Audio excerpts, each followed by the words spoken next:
Être journaliste n'est pas un métier facile, car il s'agit d'un domaine où on observe, on critique, on propose et on donne son point de vue, ce qui forcément ne peut pas plaire à tout le monde, chacun, chaque groupe, politique ou non, ayant ses intérêts à défendre. La profession de journaliste est encore plus difficile à exercer dans nos pays sous-développés sur le plan politique, où le pouvoir politique au sommet de nos États est encore, malheureusement, source de frictions et de tensions de toutes sortes. Dans ces conditions où des citoyens s'opposent à d'autres citoyens pour le contrôle du pouvoir politique, le journaliste, également un citoyen du pays, se retrouve malgré lui, au centre des événements qui rythment la vie politique mouvementée de la nation. Et dans les pays où ces frictions politiques sont beaucoup plus prononcées, comme c'est le cas du Togo, le journaliste qui a fait le choix d'écrire et d'argumenter en faveur du changement politique, en faveur du peuple, devient une victime de prédilection des tenants de l'ordre ancien qui n'entendent en aucun cas renoncer à leurs avantages,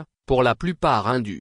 Et c'est ce qui nous amène à parler de persécution. En effet, l'homme de presse ou le journaliste qui ne veut pas ou ne pas rester indifférent vis-à-vis de ce qui se passe d'intolérable dans le pays, est surveillé comme du lait sur le feu par les services du système. Pire, il est victime de menaces de toutes sortes, menaces qui peuvent aller, dans beaucoup de cas, jusqu'à la privation de liberté, ou au départ en exil. Apollinaire Meouenmès, le journaliste, l'un des rares doyens de la presse écrite togolaise, directeur de publication de l'hebdomadaire La Dépêche, en sait quelque chose. Originaire d'où tout le monde sait, l'instrumentalisation tribalo-ethnique ayant encore la vie dure dans notre pays, hélas, il n'aurait pas le droit de dire et d'écrire ce que les autres citoyens togolais de la presse peuvent dire et écrire. Incompréhensible, non? C'est ainsi que le grand frère Apollinaire goûta pour la première fois au supplice de la prison en 1998. Il fut effectivement arrêté le 15 octobre 1998 et incarcéré,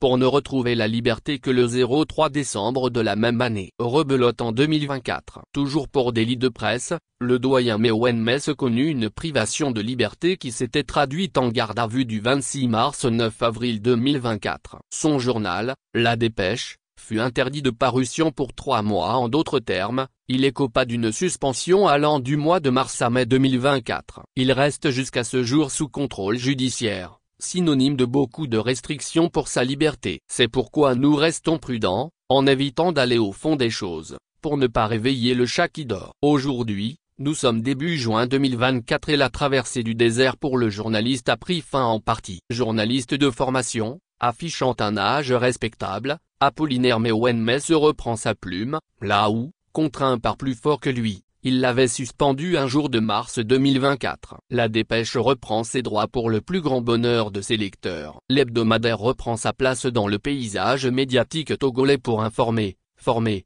éduquer, pour continuer à jouer son rôle d'éveil des consciences, pour continuer à dénoncer, à dire la vérité, malgré les dangers, malgré les risques du métier. Car, quelles que soient les difficultés, quel que soit le fait que le journalisme reste un métier à risque, surtout dans les républiques bananières, la liberté de la presse ou la liberté tout court, doit triompher.